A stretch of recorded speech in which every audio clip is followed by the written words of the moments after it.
Hello friends, എല്ലാവർക്കും നമസ്കാരം. വളരെ പ്രധാനപ്പെട്ട ഒരു ടോപ്പിക്കാണ് നമ്മൾ ഇന്ന് ഡിസ്കസ് ചെയ്യുന്നത്.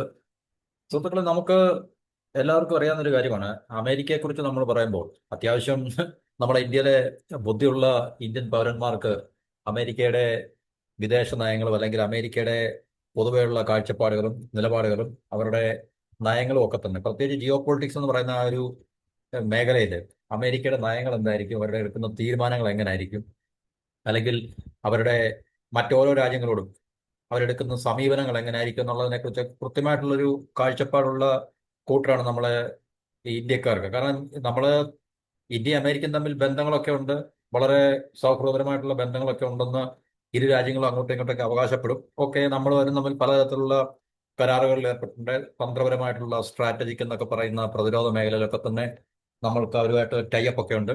നമ്മൾ അവരിൽ നിന്ന് ആയുധങ്ങൾ വാങ്ങിക്കുന്നുണ്ട്. ഇന്ത്യയും കുറച്ചൊക്കെ ആയുധങ്ങൾ അങ്ങോട്ടൊക്കെ കൊടുക്കുന്ന ഒരു രാജ്യമൊക്കെ തന്നെ. ആയുധങ്ങൾ മീൻസ് ഡിഫൻസിന്റെ ചില അത്രയ്ക്ക് പ്രധാനപ്പെട്ട എന്ന് നമുക്ക് പറയാൻ പറ്റത്തില്ല. പക്ഷേ ഇന്ത്യ ഏറ്റവും കൂടുതൽ കഴിഞ്ഞ ദിവസത്തെ ഒരു റിപ്പോർട്ടിന്റെ അടിസ്ഥാനത്തിൽ നമുക്ക് മനസ്സിലാക്കാൻ സാധിക്കുന്നത് ഇന്ത്യയുടെ ഡിഫൻസ് എക്സ്പോർട്ട് ഏറ്റവും കൂടുതലുള്ള അമേരിക്കയിലേക്കാണെന്നാണ് നമുക്കറിയാൻ സാധിക്കുന്നത്. ഇത് വളരെ അഡ്വാൻസ്ഡ് ആയിട്ടുള്ള വെപ്പൺ സിസ്റ്റം എന്നല്ല പറയുന്നത്, പക്ഷേ ഡിഫൻസ് പ്രോഡക്ട്സ് ഉൽപ്പന്നങ്ങൾ നമ്മൾ വിൽക്കുന്നുണ്ട്. അപ്പോൾ അങ്ങനെയുള്ള ബന്ധങ്ങൾ, പിന്നെ സാമ്പത്തികമായിട്ടുള്ള ഇക്കണോമിക് റിലേഷൻസ് ഒക്കെ തന്നെ വളരെ കാര്യമായിട്ട് നിലനിൽക്കുന്ന, കാരണം ഇന്ത്യയുടെ ഏറ്റവും ഒരു അടുത്തൊരു ട്രേഡിംഗ് പാർട്ണറാണല്ലോ. അടുത്ത ട്രേഡിംഗ് പാർട്ണർ ഏറ്റവും പിന്നെ മെച്ചപ്പെട്ട മെച്ചപ്പെട്ട നല്ല ഏറ്റവും പിന്നെ പ്രധാനപ്പെട്ട ഒരു ട്രേഡിംഗ് പാർട്ണറാണ് നമ്മുടെ വ്യാപാര മേഖലയിലെ സമ്പദ് മേഖലയിൽ അല്ലെങ്കിൽ സാമ്പത്തിക ഒരു വ്യാപാരം നടത്തുന്ന ഒരു രാജ്യമാണ് അമേരിക്ക. അതുകൊണ്ടാണ് നമുക്ക് തീർച്ചയായിട്ടും അമേരിക്കയുടെ നല്ല ടാരിഫും അല്ലെങ്കിൽ അതുപോലുള്ള സാമ്പത്തിക ഉപരോധങ്ങൾക്ക് സമാനമായിട്ടുള്ള അവസ്ഥകളൊക്കെ തന്നെ അമേരിക്കൻ ഭരണകൂടം അല്ലെങ്കിൽ ഏതെങ്കിലും അമേരിക്കൻ പ്രസിഡന്റുമാരെ, ഇപ്പോഴത്തെ സാഹചര്യത്തിൽ ട്രംപ് ഒക്കെ തന്നെ നമുക്ക് മുകളിൽ അത് ഏർപ്പെടുത്തുമ്പോൾ ഇന്ത്യക്ക് സാമ്പത്തികമായിട്ടുള്ള ബുദ്ധിമുട്ടുകളും പ്രയാസങ്ങളും ഒക്കെ ഉണ്ടാകുന്നത് അതുകൊണ്ടാണ്. കാരണം നമ്മുടെ ഏറ്റവും പ്രധാനപ്പെട്ട ഒരു ട്രേഡിംഗ് പാർട്ണറാണ്. കാരണം നമ്മുടെ നല്ലൊരു ശതമാനം എക്സ്പോർട്ടും അമേരിക്കയിലേക്കാണ് പോകുന്നത്. അമേരിക്ക വലിയൊരു മാർക്കറ്റാണ്. ലോകത്തിലെ ഒട്ടുമിക്ക എല്ലാ രാജ്യങ്ങളും എക്സ്പോർട്ട് ചെയ്യുന്ന ഒരു രാജ്യമാണ് അമേരിക്ക. അത്രയ്ക്ക് അക്കോമഡേറ്റ് ചെയ്യാൻ കപ്പാസിറ്റി ഉള്ള വലിയൊരു സംവിധാനമാണ് അമേരിക്ക. ഓക്കെ, അപ്പൊ ഇങ്ങനെയൊക്കെ ആണെങ്കിൽ തന്നെയും നമുക്ക് അറിയാവുന്നൊരു കാര്യം എന്ന് പറഞ്ഞു കഴിഞ്ഞാൽ അമേരിക്കയ്ക്ക് അവരുടെ താല്പര്യങ്ങൾ മാത്രമേ ഉള്ളൂ. എല്ലാ രാജ്യങ്ങൾക്കും അങ്ങനെ തന്നെയാണ്, ഇല്ലെന്ന് പറയുന്നില്ല. പക്ഷെ അമേരിക്കയെ സംബന്ധിച്ച് നമ്മൾ പറയുമ്പോൾ അവർ ഓരോ രാജ്യത്തിനോടും അവർ കാണിക്കുന്ന സമീപനം, അല്ലെങ്കിൽ ആ ഒരു അടുപ്പം, ബന്ധം, അല്ലെങ്കിൽ സൗഹൃദം, ഇതൊക്കെ തന്നെ അമേരിക്കയുടെ ഡിക്ഷണറിയിൽ ഉണ്ടോ നമുക്കറിയത്തില്ല. പക്ഷെ അവര് ഏത് രാജ്യത്തിനോട് ഈ പറഞ്ഞ സമീപനം, ഇപ്പം അമേരിക്കൻ ഫ്രണ്ടാണ്, അമേരിക്കയുടെ സുഹൃത്ത് രാജ്യമാണ്. ഇപ്പം ജപ്പാൻ, സൗദി അറേബ്യ, UAE, അല്ലെങ്കിൽ സൗത്ത് കൊറിയ, അല്ലെങ്കിൽ ഇപ്പം യൂറോപ്യൻ രാജ്യങ്ങൾ, പാകിസ്ഥാൻ, ഇപ്പം അങ്ങനെ ഒട്ടനവധി രാജ്യങ്ങൾ അമേരിക്കയുടെ ആ ഒരു ഓർബിറ്റിലുള്ള രാജ്യങ്ങളുണ്ട്. അപ്പൊ ഇവരോടൊക്കെ അമേരിക്കയ്ക്കുള്ള സമീപനം എന്ന് പറയുമ്പോൾ ഇവരോടൊന്ന് മാത്രമല്ല, ചൈനയുടെ ആയാലും റഷ്യയുടെ ആയാലും മറ്റേത് രാജ്യത്തിനോടായാലും ശരി, അമേരിക്കയ്ക്കുള്ള സമീപനം എന്ന് പറഞ്ഞു കഴിഞ്ഞാൽ അവരുടെ താല്പര്യങ്ങളെ സംരക്ഷിക്കുക എന്നുള്ള ഒറ്റ ഉദ്ദേശം മാത്രമേ.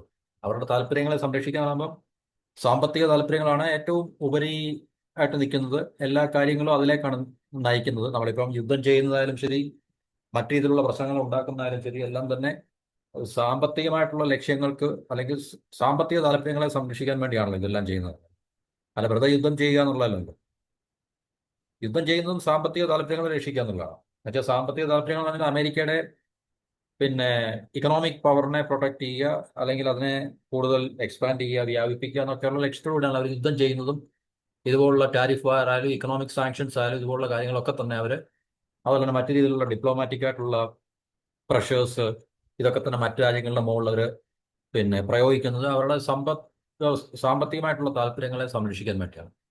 അപ്പൊ ഇന്ത്യയെ സംബന്ധിച്ച് നമ്മൾ ഞാൻ പറഞ്ഞ ബുദ്ധിയുള്ള ആൾക്കാർക്ക്, പ്രത്യേകിച്ച് അമേരിക്ക എന്ന് പറയുന്ന രാജ്യത്തെക്കുറിച്ച് ജിയോ പൊളിറ്റിക്കലി അറിയാവുന്ന ആൾക്കാർക്കറിയാം അമേരിക്ക അവരുടെ താല്പര്യങ്ങൾക്ക് വേണ്ടി മാത്രമാണ് അവർ ചങ്ങാത്തം കൂടുന്നതും ഒക്കെ തന്നെ. അപ്പൊ ഇവിടെയും നമുക്ക് ഈ പറയാൻ പോകുന്ന ഒരു കാര്യം തന്നെയുണ്ട്. ഇത് നമ്മൾ ഈ ഇന്ത്യക്കാർക്ക് മാത്രമല്ല, ഈവൻ അമേരിക്കയിലുള്ള പല ആൾക്കാർക്ക് പോലും, എന്നുവെച്ചാൽ അവരുടെ സിസ്റ്റത്തിൽ വർക്ക് ചെയ്തിട്ടുള്ള ആൾക്കാരായാലും ഫോറിൻ പോളിസി അനലിസ്റ്റ് ആയാലും ജിയോ പൊളിറ്റിക്കൽ അനലിസ്റ്റ് ഒക്കെ തന്നെ ആയാലും ശരി, അല്ലെങ്കിൽ അവരുടെ സ്ട്രാറ്റജിക് അനലിസ്റ്റ് എന്നൊക്കെ പറയുന്ന ആൾക്കാരൊക്കെ തന്നെ ആയാലും വളരെ ഫെയർ ആയിട്ട്, എന്നുവെച്ചാൽ വളരെ മാന്യമായി കാര്യങ്ങളെ കാണുകയും പിന്നെ ചർച്ച ചെയ്യുകയും ഡിസ്കസ് ചെയ്യുകയും ഒക്കെ തന്നെ ഓണസ്റ്റ് ആയിട്ടൊക്കെ തന്നെ സംസാരിക്കുന്ന ആൾക്കാരൊക്കെ തന്നെ അവരും സമ്മതിക്കുന്ന ഒരു കാര്യമാണ് അമേരിക്കയുടെ ഫ്രണ്ടായിരിക്കുക അല്ലെങ്കിൽ അമേരിക്കയുടെ സുഹൃത്ത് രാജ്യമായിരിക്കുക എന്നുള്ളതാണ് ഏറ്റവും പ്രധാനപ്പെട്ട ഒരു ബുദ്ധിമുട്ട് എന്ന് പറഞ്ഞത്. ഇപ്പൊ ശത്രു രാജ്യങ്ങളെ സംബന്ധിച്ച് നമുക്കറിയാം അവർ നേരിടാൻ പോകുന്ന വിഷയങ്ങളില്ല. പക്ഷേ അമേരിക്കയുടെ സുഹൃത്ത് രാജ്യം എന്ന് പറയുന്ന ഒരു രാജ്യം എപ്പോഴാണ് അമേരിക്കയുടെ ഭാഗത്തു നിന്ന് പണി കിട്ടുന്നത് എന്ന് നമുക്ക് പറയാൻ സാധിക്കത്തില്ല. അപ്പൊ അമേരിക്കയുടെ ഫ്രണ്ടായിരിക്കുക എന്നുള്ളതാണ് ഏറ്റവും പ്രധാനപ്പെട്ട ഒരു വിഷയം. പ്രധാനപ്പെട്ട വിഷയമല്ല, ഏറ്റവും ദുഷ്കരമായിട്ടുള്ളൊരു കാര്യം എന്ന് അവർ തന്നെ സമ്മതിക്കുന്ന ഒരു കാര്യമാണ്. അപ്പൊ ഇങ്ങനൊരു കാര്യം, ഇങ്ങനെ ഒരു യാഥാർത്ഥ്യം നിലനിൽക്കുമ്പോൾ നമ്മളിവിടെ ഇന്ന് സംസാരിക്കാൻ പോകുന്നത് അമേരിക്കയുടെ തന്നെ ഒരു റിട്ടയർഡ് US എയർഫോഴ്സ് ലെഫ്റ്റനന്റ് കേണലോ അതുപോലെ തന്നെ നേരത്തെ ഒരു പെന്റഗണിലെ ഒരു അനലിസ്റ്റ് ആയിട്ടുള്ള ഒരു അനലിസ്റ്റ് ആണ്. അതായത് കാരൻ, അവരുടെ പേര് ഇങ്ങനെയാണ്, എന്താ പേര്, ഇത് കിവിയാ കിവിയാറ്റോസ്കി എന്ന് പറഞ്ഞു. ഈ സ്ത്രീയാണത്. അപ്പൊ അവരുടെ ഒരു ഇന്റർവ്യൂവിലാണ് കഴിഞ്ഞ ദിവസം അവരെ വെളിപ്പെടുത്തിയിരുന്നത് അമേരിക്കയ്ക്കും അതായത് അമേരിക്കയുടെ മറ്റു രാജ്യങ്ങളുമായിട്ടുള്ള ബന്ധങ്ങൾ എല്ലാം എപ്പോഴും അവരുടെ സ്ട്രാറ്റജിക് കൺവീനിയൻസ്. അപ്പൊ ഇന്ത്യ അമേരിക്കൻ തമ്മിലുള്ള ബന്ധത്തിന്റെ അടിസ്ഥാനത്തിലാണ്, പശ്ചാത്തലത്തിലാണ് ഇത് പറയുന്നത്. അതായത് ഇന്ത്യ US ടൈസ് എന്ന് വെച്ചാൽ ബന്ധങ്ങൾ എപ്പോഴും സ്ട്രാറ്റജിക് കൺവീനിയൻസ് മാത്രമാണ്. അപ്പൊ അമേരിക്കയെ സംബന്ധിച്ച് ഇന്ത്യ എന്ന് പറഞ്ഞു കഴിഞ്ഞാൽ നമ്മുടെ ഇന്ത്യയുടെ സ്കിൽഡ് വർക്ക് ഫോഴ്സും അതുപോലെ തന്നെ ടെക്നോളജിക്കൽ കേപ്പബിലിറ്റിയും നമ്മുടെ മാർക്കറ്റും ഒക്കെ തന്നെ അമേരിക്കയുടെ സാമ്പത്തിക അല്ലെങ്കിൽ സ്ട്രാറ്റജിക് ലക്ഷ്യങ്ങൾക്ക് വേണ്ടി ഉപയോഗിക്കുക എന്നുള്ളൊരു പർപ്പസ് മുന്നിൽ നിർത്തിക്കൊണ്ട് മാത്രമാണ് ഇന്ത്യയുമായിട്ട് അവർ കൂട്ടുകൂടുന്നത് അല്ലെങ്കിൽ ബന്ധം സ്ഥാപിക്കുന്നത്. മനസ്സിലാക്കുക. അതുകൊണ്ടാണ് ഇപ്പോൾ അമേരിക്കയുടെ ഏറ്റവും അടുത്തൊരു പാർട്ണർ അല്ലെങ്കിൽ ട്രംപിന്റെ ഭാഗത്തുനിന്ന് ഇങ്ങനെയൊക്കെയുള്ള ഈ പ്രശ്നങ്ങളൊക്കെ ഉണ്ടെങ്കിൽ തന്നെയും ഇന്ത്യ അമേരിക്കൻ തമ്മിൽ സ്ട്രാറ്റജിക് പാർട്ട്നേഴ്സ് ആണ് ശരിക്കും പറഞ്ഞത്. ആ സ്ട്രാറ്റജിക് പാർട്ട്നേഴ്സ് എന്ന് പറഞ്ഞു കഴിഞ്ഞാൽ അമേരിക്കയുടെ സ്ട്രാറ്റജിക് ആയിട്ടുള്ള കൺവീനിയൻസിന് വേണ്ടി മാത്രമാണ് അവർ ഇതുപോലുള്ള ബന്ധങ്ങൾ രാജ്യങ്ങളുമായിട്ട് സ്ഥാപിച്ചെടുക്കുന്നത് പറഞ്ഞാൽ. അപ്പൊ അവർ പറയുന്ന പറഞ്ഞാൽ ഇന്ത്യയെ അമേരിക്ക ഇപ്പോഴും കാണുന്നത് അമേരിക്കയുടെ തന്ത്രപരമായിട്ടുള്ള താല്പര്യങ്ങൾക്ക് ഒരു കൗണ്ടർ വെയിറ്റ് ആയിട്ട് ഉപയോഗിക്കാൻ വേണ്ടിയാണ്. എന്ന് വെച്ചാൽ അമേരിക്കയ്ക്ക് വേണ്ടി ഇപ്പൊ നമ്മളിപ്പം ക്വാഡ് എന്ന് പറഞ്ഞു കഴിഞ്ഞാൽ ശരിക്കും പറഞ്ഞു കഴിഞ്ഞാൽ ചൈനയെ എതിർക്കുക എന്നുള്ളതിന്റെ ഏറ്റവും പ്രധാനപ്പെട്ട ആവശ്യം എന്ന് പറഞ്ഞാൽ അമേരിക്കയ്ക്കാണ്. എന്നുവെച്ചാൽ ഇന്ത്യൻ ഓഷ്യനിലും പസഫിക്കിലും ഒക്കെ തന്നെ, പ്രത്യേകിച്ച് ഇന്ത്യൻ ഓഷ്യനിൽ ഇൻഡോ പസഫിക് എന്നാണ് ഒരു പേര് മാറ്റി പറഞ്ഞിട്ടുള്ളത്. അപ്പൊ ഇൻഡോ പസഫിക്കിൽ ചൈനയുടെ വർദ്ധിച്ചു വരുന്ന സ്വാധീനത്തെ തടയിടുക എന്നുള്ള ലക്ഷ്യത്തോടു കൂടിയാണ് ക്വാഡ് നിർമ്മിച്ചത് അല്ലെങ്കിൽ ക്വാഡ് രൂപകൽപ്പന ചെയ്തത്. അപ്പൊ അതിനകത്തിൽ ഏറ്റവും പ്രധാനപ്പെട്ട ഒരു മേജർ ഫോഴ്സ് ആണ്. കാരണം അമേരിക്ക കഴിഞ്ഞാൽ ഏറ്റവും പ്രധാനപ്പെട്ട ഒരു ശക്തി എന്ന് പറഞ്ഞാൽ ഇന്ത്യയാണ്. അപ്പൊ ഇന്ത്യയുടെ നേവൽ പവറിനെ ഇന്ത്യൻ ഓഷനിലുള്ള നമുക്ക് ട്രഡീഷണൽ ആയിട്ടുള്ള ഒരു അഡ്വാൻറ്റേജിനെ പരമാവധി ഉപയോഗപ്പെടുത്തി ചൈനയെ എതിർക്കുക അല്ലെങ്കിൽ ചൈനയ്ക്ക് ഒരു കൗണ്ടർ വെയിറ്റ് ആയിട്ട് നമ്മളെ ഉപയോഗിക്കുക എന്നുള്ളതാണ് അമേരിക്കയുടെ ലക്ഷ്യം, ചൈനയായിട്ട് നമ്മൾ പറയുമ്പോൾ. അതുപോലെ തന്നെ ട്രംപിന്റെ ഈ ഒരു അമേരിക്കയുടെ പാർട്ട്നേഴ്സ് ആയിട്ടുള്ള രാജ്യങ്ങളെ മിസ്ലീഡ് ചെയ്യുക എന്നുള്ളത് പ്രത്യേകിച്ച് ട്രംപ് അഡ്മിനിസ്ട്രേഷന്റെ ഒരു പൊതുവെ കാണുന്നൊരു ലക്ഷണമാണ്. അപ്പൊ അത് ഇന്ത്യക്കെതിരെ മാത്രമല്ല അല്ലെങ്കിൽ ഇന്ത്യയോട് മാത്രമല്ല മറ്റ് രാജ്യങ്ങളോട് ഇതേ സമീപനം തന്നെയാണ്. അത് ട്രംപ് മാത്രമല്ല, ട്രംപിന് മുമ്പുണ്ടായിരുന്ന പ്രസിഡന്റുമാരോ അല്ലെങ്കിൽ പ്രസിഡൻസി അല്ലെങ്കിൽ അഡ്മിനിസ്ട്രേഷൻസ് എല്ലാം അത് നമുക്ക് കൃത്യമായിട്ട് അറിയാവുന്നതാണ്. കാരണം ഇപ്പൊ തന്നെ ഈ ഗൾഫിൽ നടക്കുന്ന യുദ്ധത്തിന്റെ പശ്ചാത്തലത്തിൽ ട്രംപ് എന്തെല്ലാമാണ്, പ്രത്യേകിച്ച് അവരുടെ ഏറ്റവും അടുത്ത സഖ്യകക്ഷികൾ എന്ന് പറയുന്നത് സൗദി ആയാലും UAE ആയാലും ഈവൻ അതുപോലുള്ള രാജ്യങ്ങളോടൊക്കെയുള്ള സമീപനം, ട്രംപ് പുറപ്പെടുവിക്കുന്ന സ്റ്റേറ്റ്മെന്റ്സും അല്ലെങ്കിൽ കമന്റ്സും ഒക്കെ തന്നെ നമ്മൾ ശ്രദ്ധിച്ചു കഴിഞ്ഞാൽ തീർച്ചയായിട്ടും നമുക്ക് മനസ്സിലാകും. കാരണം അമേരിക്കയെ സംബന്ധിച്ച് ഈ പറഞ്ഞ രാജ്യങ്ങളൊന്നും തന്നെ യാതൊരു റിലവൻസ് അല്ല, ഇമ്പോർട്ടൻ്റ് അല്ല. അമേരിക്കയുടെ താല്പര്യങ്ങൾ മാത്രമേ ഉള്ളൂ പ്രധാനം നമുക്ക് മനസ്സിലാക്കാൻ സാധിക്കും. അപ്പൊ അത് ഇപ്പൊ ട്രംപ് കുറെ ബ്ലണ്ടായിട്ട് സംസാരിക്കുന്നുണ്ട്, നമുക്കിത് കേൾക്കുന്നത് മാത്രമല്ല. പക്ഷെ ഇതിനു മുമ്പുള്ള പ്രസിഡന്റുമാർ അങ്ങനെ ട്രംപിനെ പോലെ ബ്ലണ്ടായിട്ട് അല്ലെങ്കിൽ ഓപ്പൺ ആയിട്ടുള്ള പബ്ലിക് പ്ലാറ്റ്ഫോമിൽ അല്ലെങ്കിൽ മീഡിയ പ്രസ് കോൺഫറൻസിലോ അല്ലെങ്കിൽ മീഡിയയോട് സംസാരിക്കുമ്പോഴോ ഒന്നും തന്നെ ഇത്രയും ബ്ലണ്ടായിട്ട് ഓപ്പണായിട്ട് സംസാരിക്കാറില്ല എന്നുള്ളൊരു വ്യത്യാസം മാത്രമേ ഉള്ളൂ. ഇപ്പൊ ട്രംപ് ഇങ്ങനെ സംസാരിക്കുന്നത് നമുക്ക് കുറെ കൂടെ വ്യക്തമായിട്ട് അമേരിക്കൻ പ്രസിഡന്റുമാരുടെ അല്ലെങ്കിൽ അമേരിക്കൻ അഡ്മിനിസ്ട്രേഷന്റെ ഒക്കെ താല്പര്യങ്ങൾ നമുക്ക് കൂടുതൽ ക്രിസ്റ്റൽ ക്ലിയർ ആയിട്ട് നമുക്ക് മനസ്സിലാക്കാൻ സാധിക്കും എന്നുള്ളത്. അപ്പൊ ഇവർ പറയുന്ന പറഞ്ഞാൽ അമേരിക്കയുടെ പൊളിറ്റിക്കൽ ഇലീറ്റ്സ് എന്നുവെച്ചാൽ അവിടുത്തെ ഈ റൂളിംഗ് ക്ലാസ് എന്നുവെച്ചാൽ അധികാരവർഗം ആരാണോ അവര്, ആ പൊളിറ്റിക്കൽ എലീറ്റ്സ് അവരുടെ താല്പര്യം അല്ലെങ്കിൽ അവരുടെ മുൻഗണന എന്ന് പറഞ്ഞു കഴിഞ്ഞാൽ അധികാരവും പിന്നെ ഫിനാൻഷ്യൽ ഇൻട്രസ്റ്റും മാത്രമേ ഉള്ളൂ. അതിനപ്പുറത്ത് അവർക്ക് വേറെ താല്പര്യങ്ങളൊന്നുമില്ല. അത് മറ്റ് രാജ്യങ്ങളെ ഉപയോഗിച്ച് മറ്റ് രാജ്യങ്ങൾക്കെതിരെയും അവരത് ഉപയോഗിക്കും. മറ്റ് രാജ്യങ്ങളെ അവരുടെ അലൈസായിട്ട് ഉപയോഗിച്ച് അവർ ലക്ഷ്യമിടുന്നത് അല്ലെങ്കിൽ അവരുടെ അത് പ്രിയോറിറ്റൈസ് ചെയ്യുന്നത് ഈ പറഞ്ഞ അമേരിക്കയുടെ പവറും എന്നുവെച്ചാൽ അമേരിക്കയുടെ റൂളിംഗ് ക്ലാസ് ആയിട്ടുള്ള പവർ എലീറ്റ്സിന്റെ അവരുടെ അധികാരം ഉറപ്പുവരുത്തുക, അതിനെ എക്സ്പാൻഡ് ചെയ്യുക, അതുപോലെ തന്നെ അവരുടെ ഫിനാൻഷ്യൽ ഇൻട്രസ്റ്റ്, ഈ സാമ്പത്തികമായിട്ടുള്ള താല്പര്യങ്ങൾ, അതിനെ കൂടുതൽ പിന്നെ എന്താണ് പറയുന്നത്, അതിന് കേടുപാടുകൾ വരാതെ കാത്തു സൂക്ഷിക്കുക. അതിനുവേണ്ടി അവർ ഇക്കണോമിക് അലയൻസും അല്ലെങ്കിൽ സ്ട്രാറ്റജിക് അലയൻസും ഒക്കെ ഉണ്ടാക്കും. ഇത് നമ്മൾ പരിശോധിച്ച് നോക്കിയാൽ 70-ലും 80-ലും ഒക്കെ അവർ ജപ്പാനുമായിട്ട് ജപ്പാനെ കൂടുതൽ ജപ്പാനെ നമ്മൾ അന്നൊക്കെ ജപ്പാനെ വലിയൊരു സാമ്പത്തിക ശക്തിയായിട്ട് ഉയർന്നു വന്നായിരുന്നു. അപ്പം ജപ്പാൻ ഏകദേശം ഒരു പരുവത്തിലായപ്പോഴത്തേക്ക് ജപ്പാനെ പൂട്ടി അവിടെ ഇട്ടു. അതിനുശേഷം ചൈനയിലേക്ക് അവരുടെ ലക്ഷ്യങ്ങൾ അല്ലെങ്കിൽ അവരുടെ ശ്രദ്ധ തിരിഞ്ഞു. ചൈനയെ അവർ ക്യാപിറ്റലും ടെക്നോളജിയും കൊടുത്ത് ചൈനയെ വളർത്തിക്കൊണ്ട് വന്നു. അപ്പോൾ ചൈന ഒരു ത്രട്ടാകുമെന്ന് കണ്ടപ്പോഴത്തേക്ക് ഇപ്പോൾ ചൈനയെ പൂട്ടാൻ വേണ്ടി നടക്കുകയാണ്. അപ്പോൾ ഇന്ത്യക്കെതിരെ ഭാവിയിൽ നല്ല ഇപ്പോഴേ ഇന്ത്യക്കെതിരെ തുടങ്ങിക്കഴിഞ്ഞു.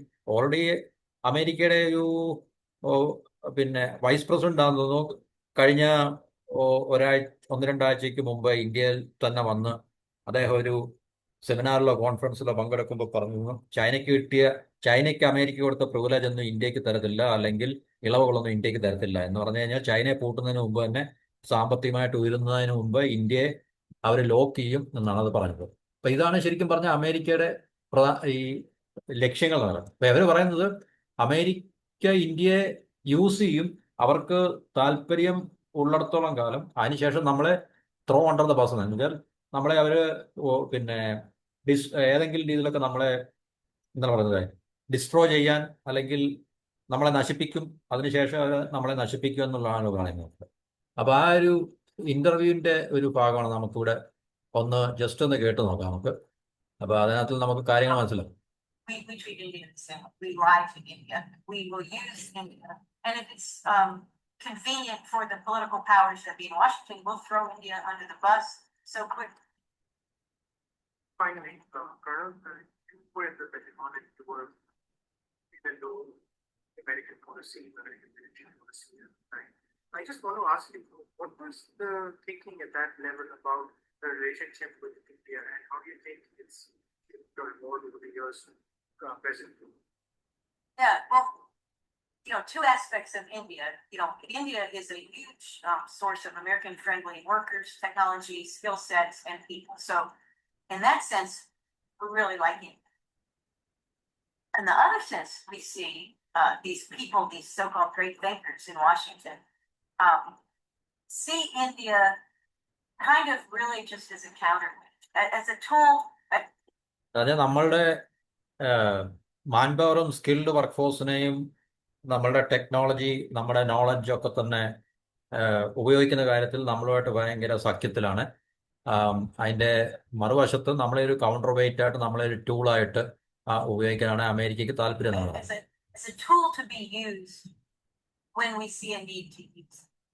നമ്മളെ ഒരു ടൂളായിട്ട്, ഒരു ഇൻസ്ട്രുമെന്റ് ആണ്. പാകിസ്ഥാൻ അവരെങ്ങനെയാണോ ട്രീറ്റ് ചെയ്യുന്നത് അതുപോലെ തന്നെ അവരൊരു ജിയോ പൊളിറ്റിക്കൽ ടൂളായിട്ട് നമ്മളെ ഉപയോഗിക്കാനാണ് വാഷിങ്ടൺ അല്ലെങ്കിൽ അമേരിക്കയ്ക്ക് താല്പര്യം. മറു സൈഡിൽ നമ്മളുടെ ശക്തി എന്ന് പറഞ്ഞാൽ നമുക്ക് സാമ്പത്തികമായിട്ടുള്ള നമ്മളുടെ skilled man power, skilled work force, English speaking population, അതുപോലെ തന്നെ നമ്മുടെ ടെക്നോളജി നമുക്ക് മറ്റു രാജ്യങ്ങളെ അപേക്ഷിച്ചുള്ള ആ മെച്ചങ്ങളെല്ലാം തന്നെ പരമാവധി അവരുടെ സാമ്പത്തിക താല്പര്യങ്ങൾക്കും ഒക്കെ തന്നെ ഉപയോഗിക്കുക എന്നുള്ളതാണ് അമേരിക്കയുടെ താല്പര്യം എന്നാണ് അവർ പറയുന്നത്. I don't think India is singled out in being lied to by the Trump administration. പറയുന്നത് ഇന്ത്യ മാത്രമല്ല ഇങ്ങനെ ഈ ഒരു പ്രശ്നം അഭിമുഖീകരിക്കുന്ന മറ്റുള്ള എല്ലാ രാജ്യങ്ങളും അഭിമുഖീകരിക്കുന്നുണ്ട്. അത് ട്രംപിന്റെ അഡ്മിനിസ്ട്രേഷൻ മാത്രമല്ല, ട്രംപിന് മുമ്പും ഉള്ള അഡ്മിനിസ്ട്രേഷൻസ് എല്ലാം തന്നെ ഇതേ സമീപനം തന്നെയാണ്. ഡെമോക്രാറ്റ്സ് ഭരണത്തിൽ വന്നാലും അതുപോലെ തന്നെ റിപ്പബ്ലിക്കൻസ് ഭരണത്തിൽ വന്നാലും എല്ലാം അമേരിക്കയുടെ പോളിസിക്ക് അതൊന്നും പ്രത്യേകിച്ച് വലിയ മാറ്റം ഉണ്ടാകാൻ പോകുന്നില്ല.